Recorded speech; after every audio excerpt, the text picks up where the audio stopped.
and good morning. Welcome to JDB's Morning Cap. Today is Friday, April 24th, 2026. So, hope you enjoy a great Friday. And we should be getting started right now. So, I want to get into it today.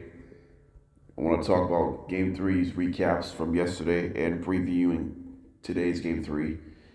And then, but first, we'll have some news around the NBA and all that stuff. And NFL Draft Round 1 completed last night. So there were some trades during the draft last night.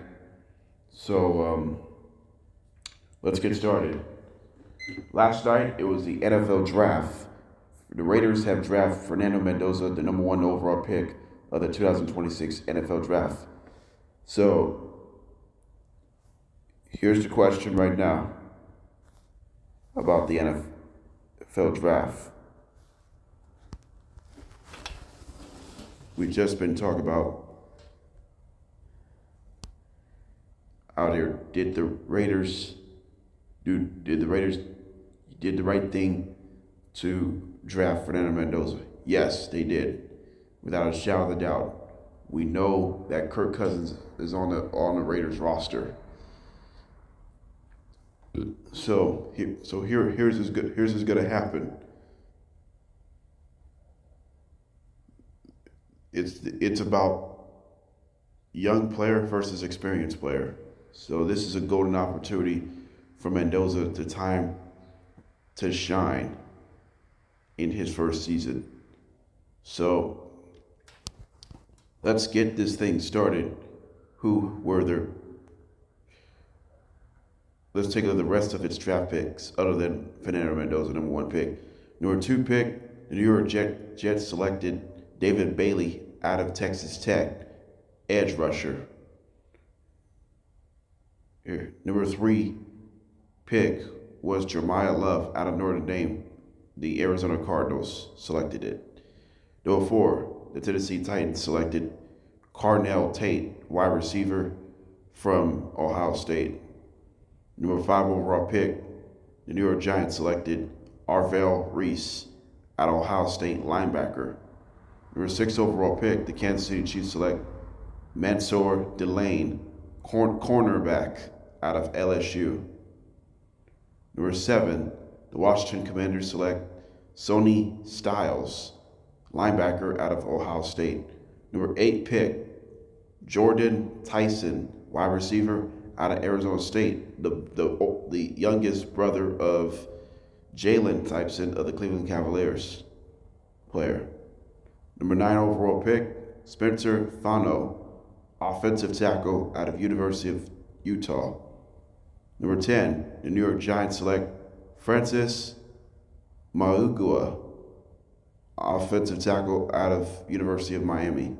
Number 11, this is a shocker, the Dallas Cowboys select Caleb Downs out of safety. Number 12, the Miami Dolphins select Caden Proctor, offensive tackle out of University of Alabama. Number 13, the Los Angeles Rams select Ty Simpson from Alabama, quarterback. Number 14, the Baltimore Ravens select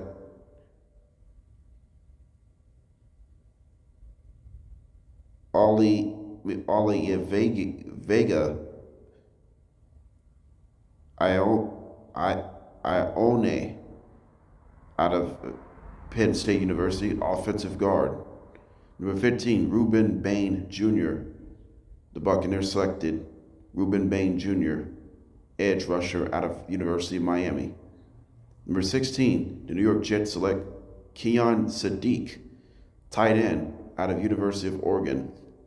Number 17 overall pick, Detroit Lions select Blake Miller, offensive tackle out of Clemson.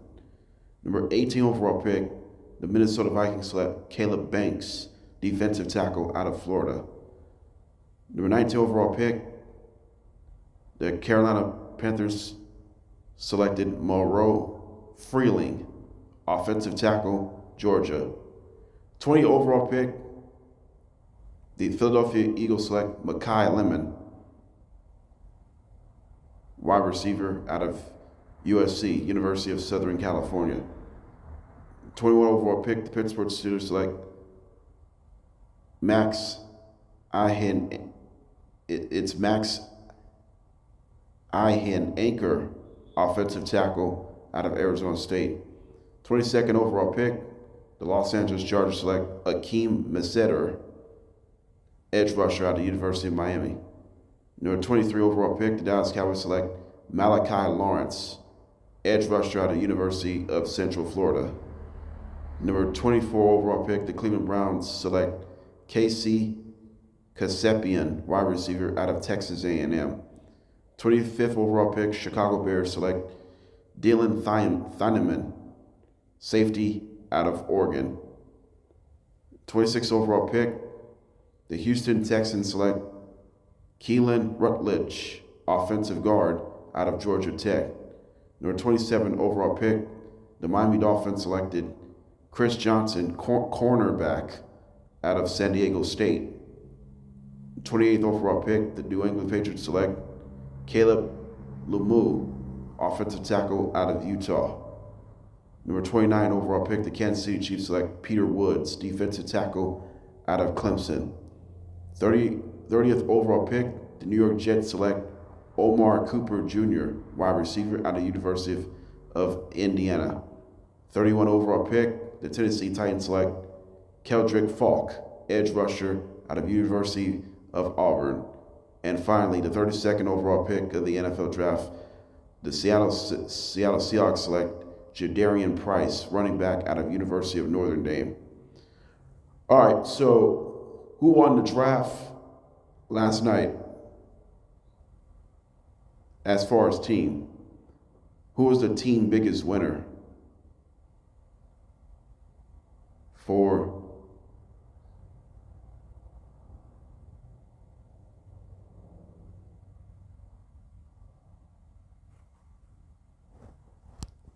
who's the biggest winner of this draft? I could pick top two teams. I could pick top three teams. The biggest winner is the number one is the New York Jets. Not only Jets drafted David Bailey, the Jets drafted Omar Cooper Jr. And Kenyon Sadiq. This is three great picks for the Jets. They just continue to draft consistent talent of the young developmental players. Let's start with David Bailey here. David Bailey, he's a great player. He's smart. He's physical. He'll be disciplined. He'll be if he wants to be a great discipliner, he needs to perform in a high level in his professional NFL career. I think he's going to be a great player to watch. He could win Defensive Player of the Year, favorite-wise, if that's going to be the case. Kenyon Sadiq, tight end, Jets selecting him. I think he could be productive in the tight end position. He could work with Geno Smith, something like that. I think the Jets offense expect to be, I will say great, but I said the Jets offense expect to improve as far as skills position. I think Sadiq is part of one of them. I think he could be in this one here. Meanwhile, Omar Cooper Jr., wide receiver. So he's a talented player, of course. He catches the ball, but the only thing I'm concerned about is his healthy speed. I think he needs to get healthy to be faster. So I think Cooper is a great fit for them if they can make those cases right now. All right, who am my second biggest winner of the draft? As far as team or player. My second biggest winner is Jeremiah Love. The Arizona Cardinals selected Jeremiah Love. I think that's a great fit. The Cardinals finished the second lowest rushing attack in the NFL last year. Um, Cardinals do need a running back in the draft, and they got it. Well, you gotta get the Cardinals front office a lot of credit to drafted Jeremiah Love out of University of Notre Dame. Notre Dame. This is a good fit for. This is a good fit for them. Hopefully the run game gets better by going forward to this. If that's going to be the case in this one here. My third biggest winner is Ty Simpson. The Rams drafted Ty Simpson. Are you surprised that the Rams decided to draft Ty Simpson? Actually, I'm a little bit surprised because for a couple of reasons. Number one, the Rams don't have a backup role. They lack depth in the backup role. So hopefully Ty Simpson will be the one. He'll get his opportunity and more reps if Matthew Stafford isn't healthy. If Matthew Stafford does retire in the near future, then we'll give Ty Simpson an opportunity to start. I mean, I'm really shocked that the Rams drafted Ty Simpson. The other biggest winner that I'd like to see, so that was my top. The other biggest winner I want to throw out.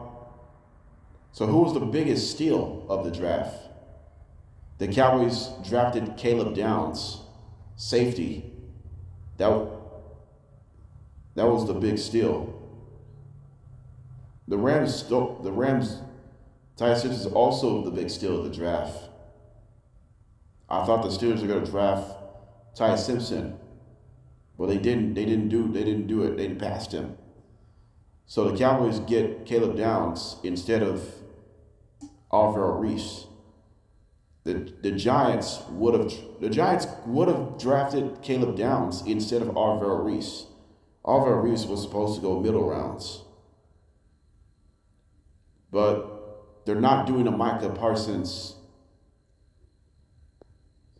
draft rule. They're not going to do that. So they decided to go a secondary. I mean, that's smart. The Cowboys draft a secondary and not a linebacker. And that's the situation you really want to make. You got to think about who should draft. So let's just say all this. Do you think someone can make it happen for this one here? Maybe not. The other biggest steal of the draft, the Eagles selected Mekhi Lemon. That could have made sense. The Eagles drafted Mekhi Lemon out of USC, which means that could set up the AJ Brown's trade. AJ Brown could be traded before June or right at June. So right now, it could be Lemon, Devontae Smith, take out AJ Brown.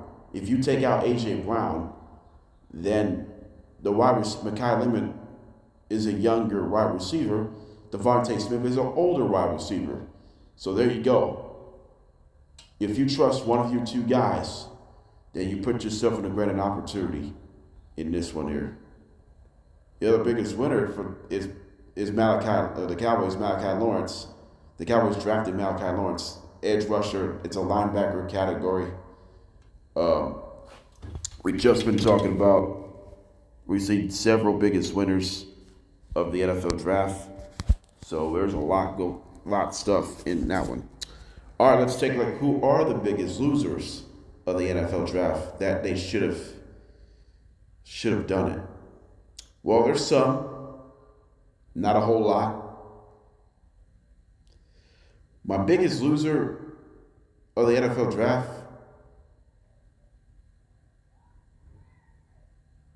I gotta go with the Pittsburgh. I gotta go with the Pittsburgh Steelers. Disappointing night last night in front of their home fans. The Steelers did not draft Ty Simpson. Instead, they drafted an offensive tackle. They just cannot get a quarterback.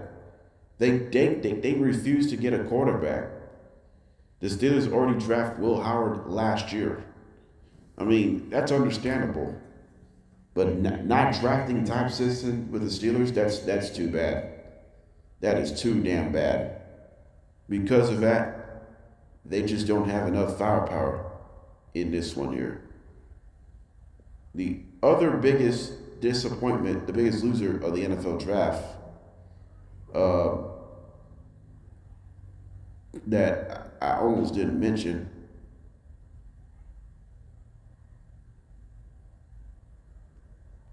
the biggest loser of the NFL draft is the Baltimore Ravens. I know they add another offensive line. They should have added a wide receiver on this draft. They should have added a wide receiver because of that. So the Ravens were the second biggest loser of the NFL draft. The other biggest loser of the NFL draft,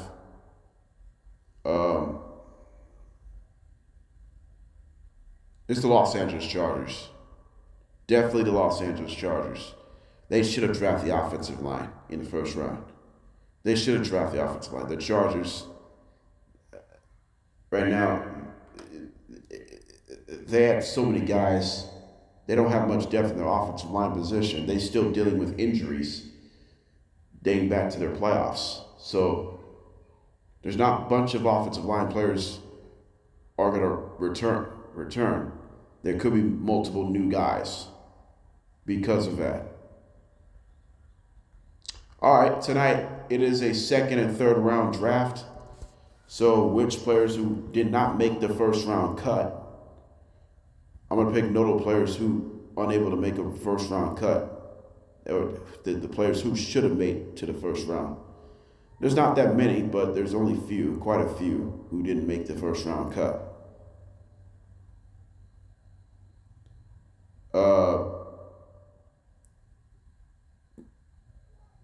Avion Terrell, he should have made the first round. Caden McDonald was part of it. He should have made it to the first round. Now he's in the second or third round range tonight. And then you got some available draft players like Denzel Boston, wide receiver out of the University of Washington, Zion Young, edge rusher from Missouri, Colton Hood, cornerback from Tennessee, Anthony Hill Jr., linebacker from Texas. I mean, there's some availabilities for the second and third rounders.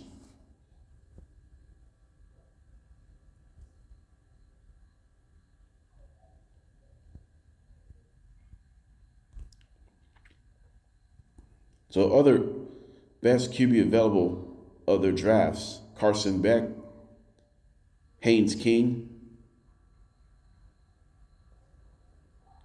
Garrett Nessmeyer, Drew Aller, Taylon Green,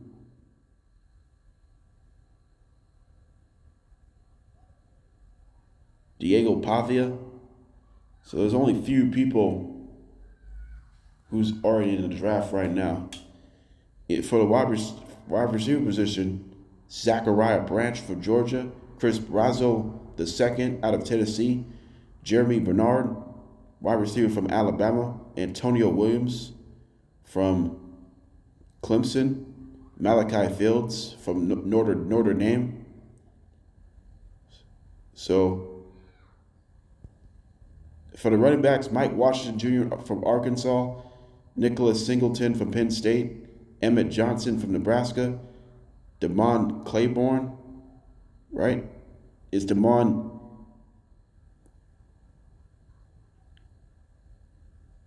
Yeah, it is Claiborne from Wake Forest. Jonah Coleman from Washington. Le'Veon Ross.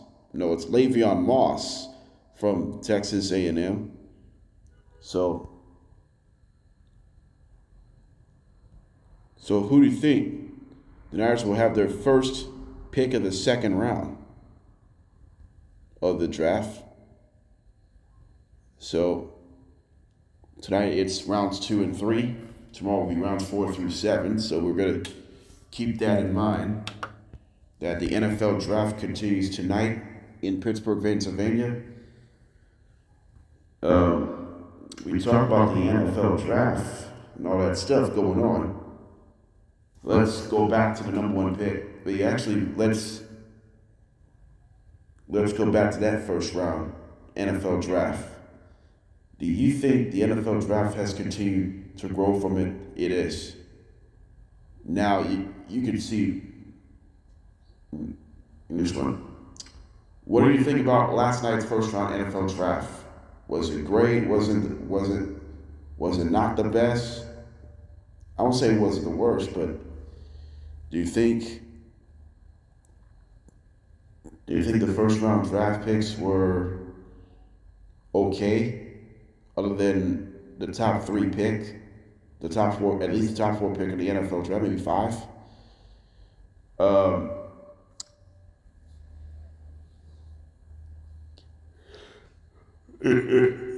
I'm just saying this. There's a lot. My thoughts was last night, the first few moments of the draft. It was good. It was great moments. The first 13 picks was a great moment. Then in the last 19 picks, it wasn't the smoothest. There's some were the smoothest, but most of their picks wasn't the smoothest, because I would think overall the NFL draft first round last night, it was pretty good. It wasn't great, but it was good enough. Last year was great, but the viewership of the NFL draft expect to be the most watched still. It's still going to be most watched first round draft. And then the entire NFL draft week is going to be most watched. So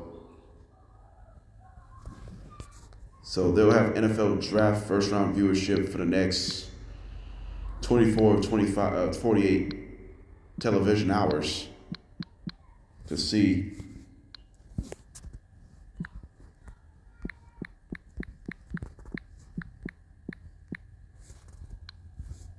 how that is going to go.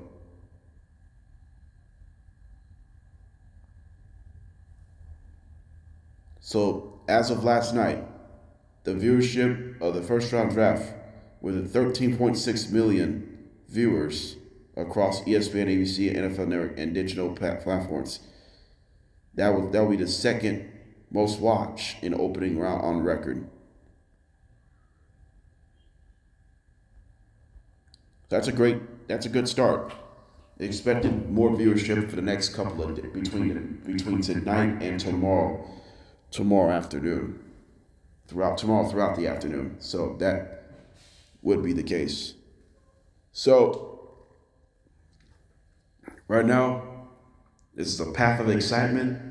We are so looking forward to the NFL draft rounds 2 and 3 tonight. And I have nothing much to say about that at this point here. All right, we're gonna stay right here. Let's switch gears to the NBA. The Milwaukee Bucks, according to Shams Charania, the Milwaukee Bucks have named Taylor Jenkins a head coach, former Memphis Grizzly.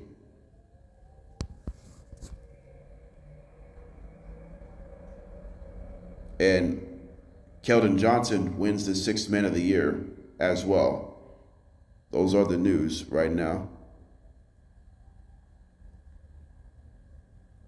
So I think the Bucks are just trying to put themselves in prime position to get to this point.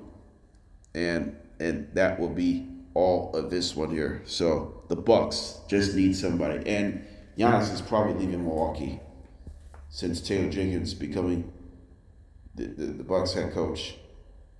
The other NBA news I didn't mention, Keldon Johnson wins the Kia Sixth Man of the Year. He played all 82 games. None of them have been starts. But productive season for Keldon Johnson coming off the bench. So hopefully that will be the case here right now. Other news in the NBA, Thunder Jalen J-Dub Williams sustained a grade 1 left hamstring strain. He is going to be out indefinitely in the playoffs. No timetable to return when he's coming back later on in the playoffs. So a really massive blow for the Oklahoma City Thunder. It's been an injury-riddled season for Jalen Williams of the Oklahoma City Thunder. Despite the Thunder has a series lead 2-0 on the Suns, the Thunder is sitting on a 10-game first-round winning streak. So, keep that in mind. And the biggest news in college basketball, BYU star AJ Dybantsa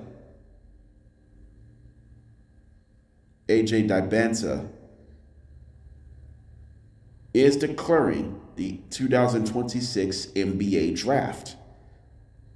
And he could be the number 1 pick of the NBA draft. However, the NBA draft lottery has not started yet. I will talk about it later on, around next month. I'll visit that in the next few weeks. So we will have to keep our fingers crossed on this one. So we should be really excited. So I gotta have pre-breaking news by going forward. We've just been talking about all this, so we could do everything you could. All right, when we come back, we're gonna recap all 3 NBA playoff games from yesterday's game, live from Atlanta, Minneapolis, and Toronto, Canada. And then Game 3 tonight, I'll preview games. The game is in Philadelphia, Houston, and Portland. For those of you who are in action tonight, we will step away in about 3 minutes. We'll be right back, y'all.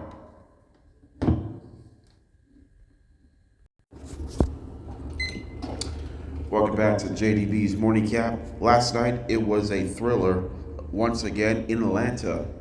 The Knicks play the Hawks to series Game 3 of the first round best-of-7 Eastern Conference Series. The Atlanta Hawks were up as many as 18 points in the game before the Knicks had a huge fourth quarter. So how the sequence began with at this point on. So it started off 101-96 with 4:45 to go in the fourth quarter.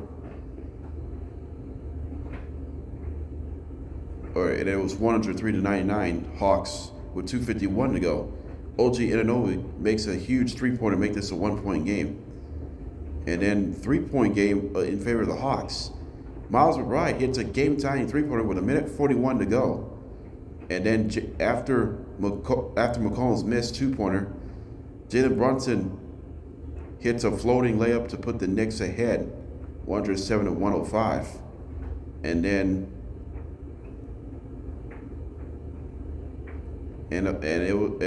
Brunson makes a 3-point play after McCollum committed a foul.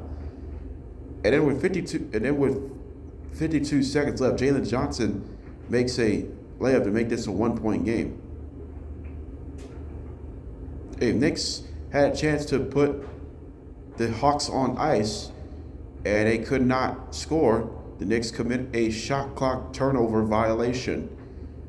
So, ensuing Hawks possession, CJ McCollum knocks down a go-ahead fadeaway 2-point jump shot with Jalen Johnson with the assist, puts the Hawks back ahead 109-108.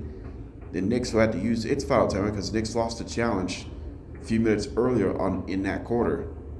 Meanwhile, and then Jalen Brunson had a chance for the win, but he lost the ball on the inbound.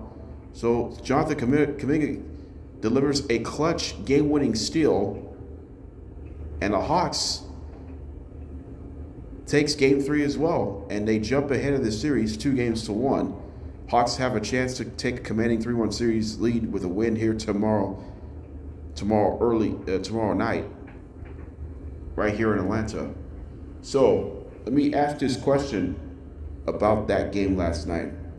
It was back-to-back one-point thrillers for the Hawks wins.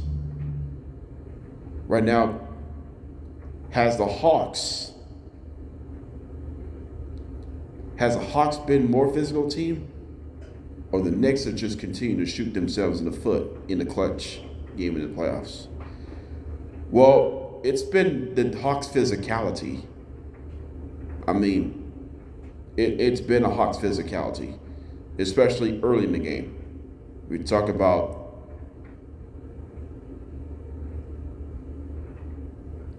if it wasn't for this one, yes, you get outscored in the fourth quarter by 7 by the Knicks, 28-21. The Knicks won the fourth quarter, but the Hawks won by 1. It's all that matters. None of these games are going to be pretty in this series. The Hawks have played well enough. They're just finding ways to win so far in this playoffs. In Game 1, they got bladdered. They got a really sour taste in their mouths on the road. Then their last 2 games so far in this first round playoffs, they seem to find a way.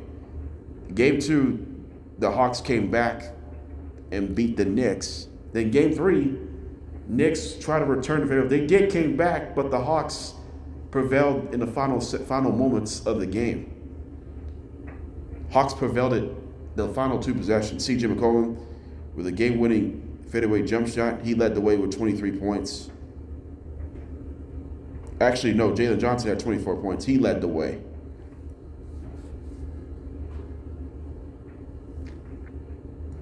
It's just because how the Hawks won the game last night, they forced 16 New York Knicks turnovers, and they scored 21 of those. You have to capitalize with these turnovers. That's going to be critical.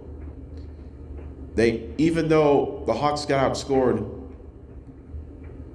by 16 in points in the paint, 56-40 in favor of the Knicks, they did shoot the three-point ball well, 13 for 33 from downtown, which is 39%. They shot 45% from the field, which is pretty good. They got to clean up the free throws, though. They went 18 for 26 at the line, which is 69%. And they need to clean up their turnovers, 15. But Hawks' defense was great. 10 steals as for the team and 8 blocks. Who had the most blocks in a game last night?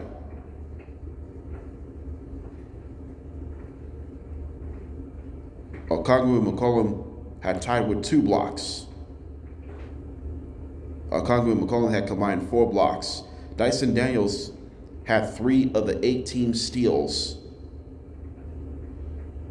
Kuminga, the final steal of the game was Kuminga. He delivered a game-winning steal to end the game, and they ran out the clock at the end of the game. So this is a huge win for the Hawks to put this series ahead for the first time in this series, 2-1. Hopefully they can take a 3-1 series commanding lead tomorrow night, right here in Atlanta. We offer the New York Knicks a really disappointing outcome in the final seconds. Before I ask this question, should they be concerned? All of that. They're not dead yet. They're not dead yet. Despite the loss, despite another 1-point loss, the Knicks have been very good in clutch games. They were 21-13 in clutch games in the regular season. They're 0-2 so far in this postseason. And why they're 0-2 in the clutch game this postseason? The offense is not executing in a high level in these past 2 clutch games. Even though there was some good moments in the final minutes. And OG Anunoby knocked down a big time 3-pointer. And then McBride made a game-tying three-pointer, and then Jalen Brunson with a go-ahead layup and a three-point play to make it a three-point game. Looked like it was enough, but the Hawks scored the last 4 points. Johnson made a 2-pointer to make this a 1-point game, and then CJ McCollum delivered a game-winning fadeaway jump shot with 12 seconds to go in the game. And then Jalen Brunson, unable to hold on to the ball, he lost it, and then Jonathan Kuminga delivered a game-winning steal, and then they ran out of the clock to end the game. Just really a tough one to swallow once again for the New York Knicks. I mean, now you're sitting down 2-1, and you put yourself in a really, really tough spot right now. So how the Knicks could handle themselves to even up this series tomorrow night. First thing they have to do is get Josh Hart an opportunity. Get Josh Hart an opportunity. And get Mikal Bridges an opportunity. Mikal Bridges had a rough night last night. He did not score a point. 0 for 3 from the field, 0 for 2 from downtown. He had 4 turnovers. Mikal Bridges was terrible last night. He's got to play better. Josh Hart was terrible. 1 for 9 from the field, 2 points. They got to play better. And the question was, should they be concerned? Well, technically, I think they should be concerned because you're down 2-1. There's a chance you could be down 3-1 if they lose tomorrow night in Atlanta. We know Game 5 is going to be back in New York, right? Yeah. You won Game 1, you lost your next 2, and now you want to reclaim your home court advantage. You got to win tomorrow night if you want to reclaim your home court advantage. That's going to be critical. Right now, the Knicks have been going through some disgraceful possession as far as turnovers. And Mike Brown wasn't appreciative about these turnovers over the last couple of games in the clutch. Some disgraceful possession. Last night in the final possession of the game, it was clearly disgraceful possession. It was Jalen Brunson committed a costly turnover by a steal by Jonathan Kuminga. I mean, Jalen Brunson had 26 points, but a costly turnover to wrap up the game, and he went 0 for 5 from downtown. So Jalen Brunson's got to play better as well. So right now, the New York Knicks are in big-ass trouble right now. All right, let's move on from this. Let's talk the Raptors and the Cavaliers. Let's stick with the first round of the East. Last night, the series was shifting to Toronto. It was close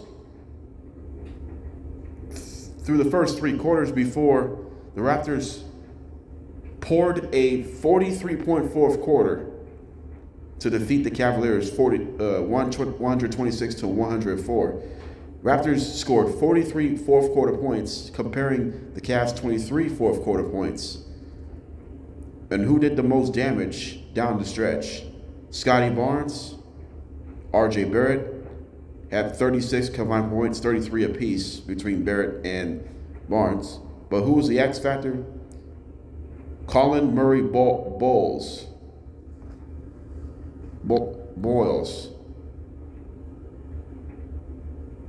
With 22 points off the bench. He was huge off the bench as well. Jamison Battle was huge down the stretch off the bench. Brandon Ingram actually played better. He actually scored only 12 points, but he actually played a little bit better efficient-wise. He only played 29 minutes. But I'm impressed with R.J. Barrett and Scotty Barnes. They did their thing to take Game 3. Despite they're still trailing the series 2-1, I'm confident that the Raptors will even up this series on Sunday. I'm in the confident mode. I think the Raptors hopefully can take the Cavs of the series to the distance, if that's the case right now. Then you don't have to push all the way up. You can push all the right buttons. You can push all the stuff that you have. Then you can always step it up and make it happen. And that's what the difference is all about. You can make everything else happen. You know that, right? Raptors, their three-point shooting was impressive. 14 for 23 from downtown, 61%. Not a lot of three-point attempts, but they made most of it. They shot 58% from the field. That's a great number. And the Raptors only commit 11 turnovers. That's a good stat right there. But the defense, The Raptors defense forced 20 Cleveland Cavaliers turnovers. 11 of those were steals, and they had 4 blocks last night. So there were some good moments. There was a good moments in the fourth quarter last night. So the Raptors, hopefully they can continue their trend and turn into the right direction in this one. Meanwhile, for the Cleveland Cavaliers, offense was good through the first 3 quarters, and they struggled in the fourth quarter. Evan Mobley had a rough game. 4 for 13 from the field, 15 points. Donovan Mitchell struggled, 7 for 16, 15 points. James Harden struggled, 5 for 13 from the field, 18 points. He led the way. But the only guy who had decent games, Max Strus had 15. Jalen Tyson had 13. Other than Strus and Tyson, just not much going on offensively, especially in the fourth quarter, and they end up in the losing end. They still lead the series 2-1. They still control the series.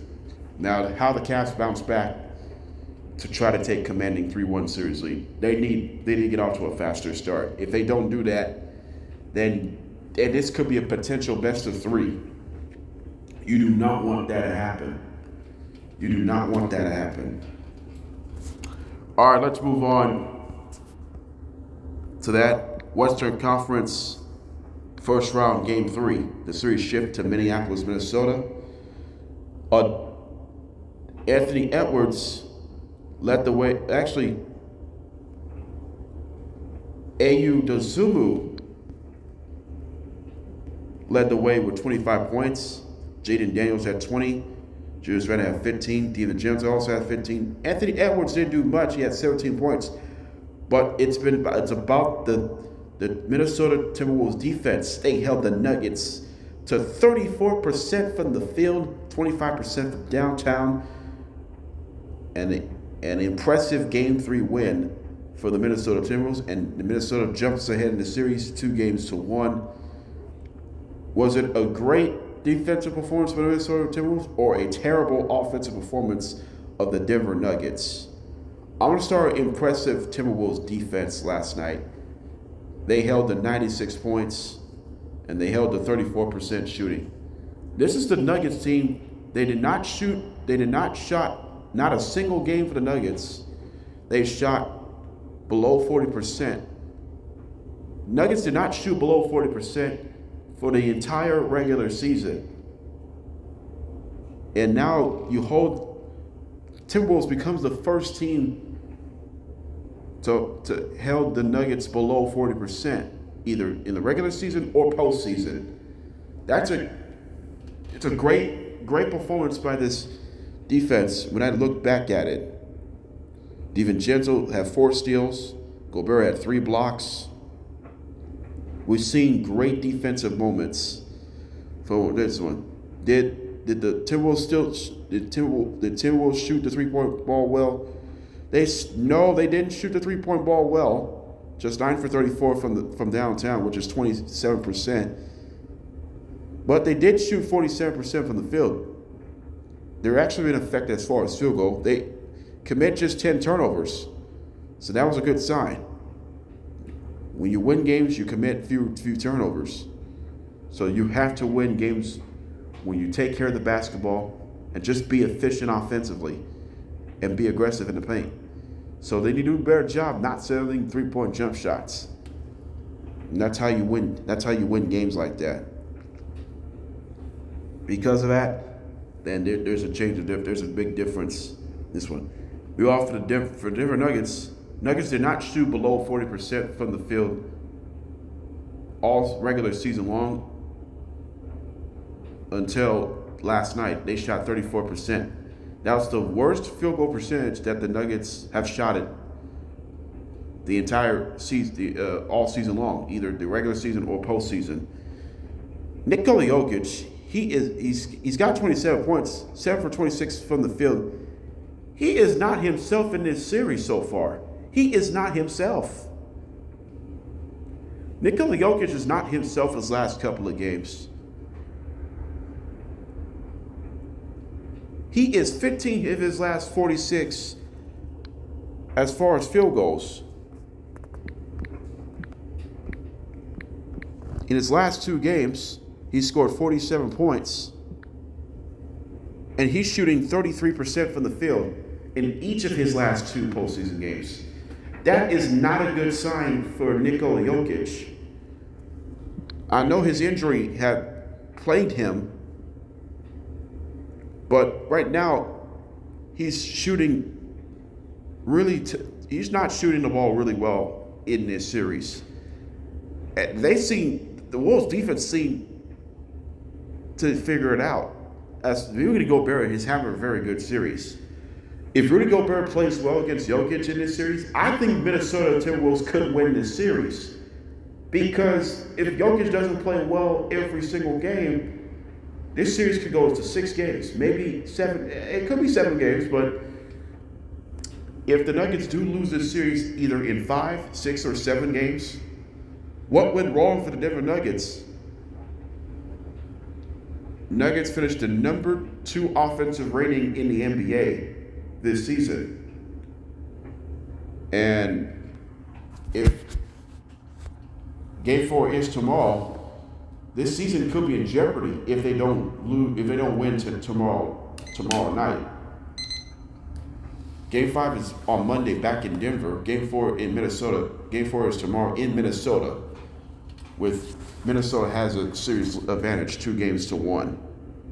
So we're going to keep that fingers crossed. All right, coming up, we will preview tonight's Game 3 between the Celtics at 76ers, Lakers at Rockets, Spurs at Trailblazers. As the series shifts to the respective cities, we will step away in 3 minutes. All right, so tonight it's Game 3 of the first round playoffs. The series shifts to Philadelphia, Portland, and Houston. Let's start with the Eastern Conference first round. Game 3 is the Celtics visit the 76ers. Sixers come off an impressive Game 2 win in Boston last time out. Let's see if the Celtics can bounce back. Best records in the NBA playoffs following a loss.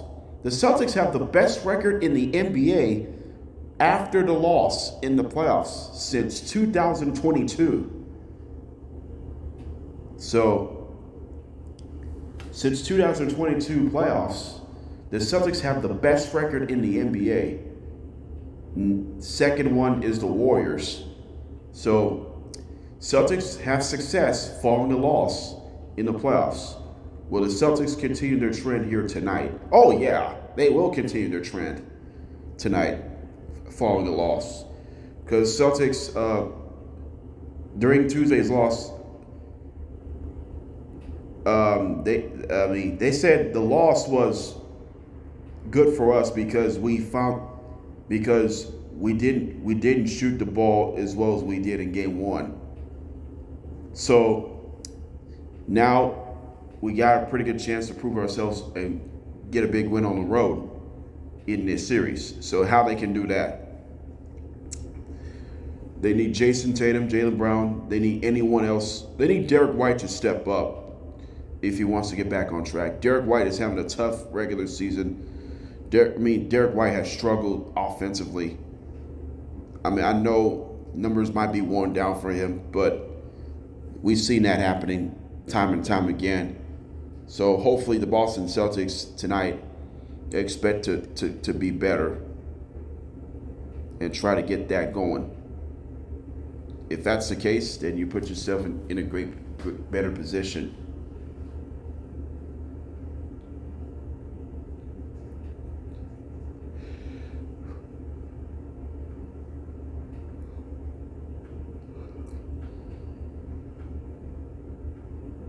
So that's that. So we can do all of this in this one. So they can make it happen. So it's a really tough situation. Meanwhile, for Philadelphia 76ers, how the Sixers go 2-1 here. You're home for the next couple of days. Next couple of games, I should say. They need Tyrese Maxey and Paul George to take over tonight in Game 3. That's gonna be key. And VJ Edgecombe, so far, he's been pretty decent here in the playoffs. VJ Edgecombe. So hopefully that will be the case right now for Philadelphia. Who do you like to win Game 3 tonight? Sixers or the Celtics? I like Celtics win Game 3. I think they'll bounce back here on the road. I think Celtics take Game 3. Game 4 will be on Sunday. If Sixers win on Sunday, the series will be tied 2-2. If the Sixers win tonight and Sunday, they'll take 3-1. If Celtics win tonight and Sunday, then Celtics will take 3-1. So the deciding factors between today and Sunday. So we're gonna keep our fingers crossed for the next couple of days. So we'll have to find out here. Next one, we have 2 Game 3s of the Western Conference first round. First one, it'll be number 4. Los Angeles Lakers will take on number 5, Houston Rockets, as the series shifts to Houston. Lakers have the series advantage, 2-0. It's been the Lakers' defense right now. The Lakers' defense has carried them here through the first 2 postseason games. I mean, we talk about the Lakers' defense have not been great in the regular season. So far, they've been even better in the postseason. They've been much better in the postseason after a rough regular season defensively, but much improved in the playoffs at least through the first 2 games of this playoffs. So with Game 3 looming, I don't think they're going to sweep the Rockets for sure. Tonight's Game 3, it's going to be critical for the Houston to reclaim. I won't say they reclaim the home court advantage. They got to win at least 1 game to get back in the series. If they can win 2 at home, then you have your silver series. I'm confident that Houston should win tonight. Houston Rockets, they're very good at home. So Lakers have actually been pretty good on the road as well, but I think Houston has a chance to win tonight.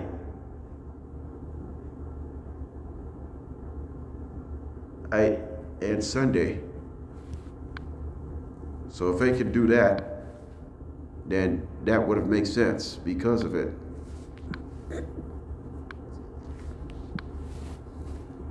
So they just got to find a way to figure things out because of it.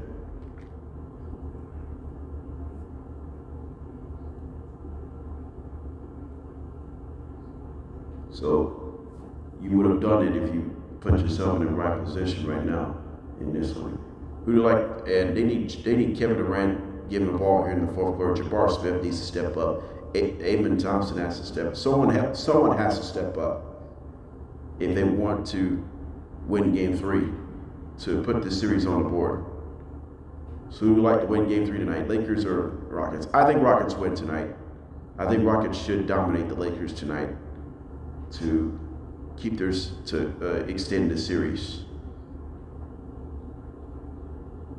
any longer.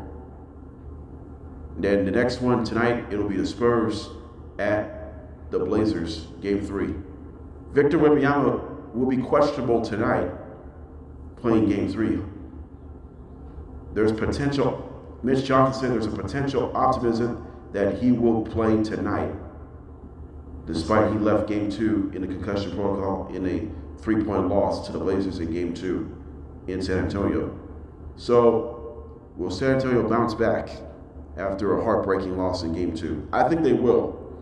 It's not going to be easy, though, because this is their hostile territory in favor of the Blazers. The game is in Portland between tonight and Sunday, so they got to show up and show out if you're San Antonio. To make everything else happen, you could be happy for it. Meanwhile, for the Blazers, Scoot Henderson had a nice Game 2 to even up that series. So now Denny Avdia has to play better if they want to put the series ahead for the first time in this series. So if Scoot Henderson and Avdia both play well tonight, then they have a pretty good chance to win. But for the Spurs, hopefully Wembanyama plays tonight. Even if he doesn't play tonight, who has to step up? Stephen Castle, Devin Vassell. Cornero might start tonight if Wemby doesn't play tonight. So I say Spurs win tonight. I think they'll bounce back here. All right, Game 3 continues tomorrow for the 8 versus 1 matchup. It will be Pistons at Magic in Orlando tomorrow, and the Thunder and the Suns in Phoenix. So those are your Game 3s tomorrow. So I think Pistons win Game 3 tomorrow, and I say Phoenix wins tomorrow Game 3. So I think Phoenix will win tomorrow in Game 3. They'll try to put themselves. I think Dylan Brooks and Devin Booker and JDB will make all the difference to put this series on the board. For the Pistons Magic game, I think Pistons offense will finally perform well, and they're not going to commit me and taking care of the basketball, and the Pistons finally took it. They're going to take care of the basketball well tomorrow, hopefully. And I think Pistons will win Game 3 in Orlando tomorrow. So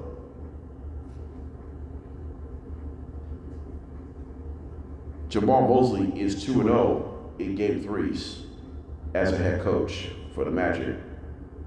So keep that in mind. We will keep our fingers crossed as it develops here in this one. Game 4 is tomorrow in Atlanta. Knicks and the Hawks. Hawks has a 2-1 advantage. Timberwolves and the Nuggets in Minnesota. Game 4. Timberwolves have the advantage 2-1. Okay, let's wrap things up here. What's coming up on Monday at JDB's Morning Cap? We will recap Games 3 from Saturday and Game 4 from Saturday and Sunday. And then I'll preview one Game 5 game as well. I'll preview Game 4 as well. So there's a lot going on as May is approaching.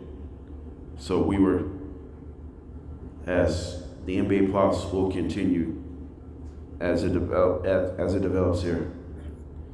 Today was a great day on the talk show. I mean,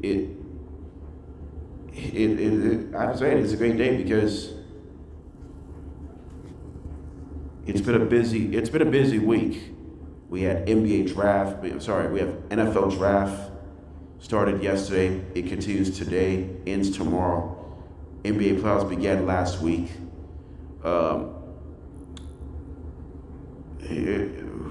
We're ready to rock and roll. That's all I got to say. We're ready to rock and roll. And that's where the different stories is we had right now. So, damn it. All right, I'm out of here, y'all. This is JDB's Morning Cap. We'll catch you back on Monday. Enjoy your weekend, and we'll see you on Monday.